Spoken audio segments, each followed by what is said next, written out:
Suppose the people live forever. Strangely, the population of each city splits in two, the laters and the nows.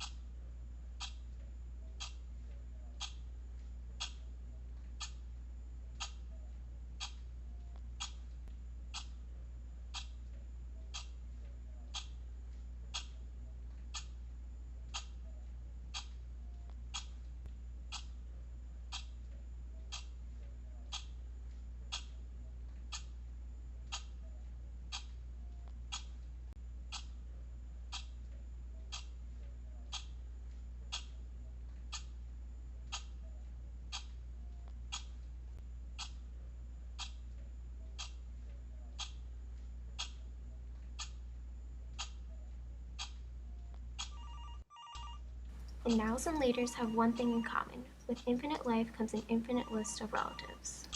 Where every action must be verified 1,000,000 times, life is tentative. Such is the cost of immortality. No person is whole, no person is free. Over time, some have determined that the only way to live is to die. In death, a man or a woman is free of the weight of the past. In this way, the finite has conquered the infinite. Millions of autumns have yielded to no autumns. Millions of snowfalls have yielded to no snowfalls.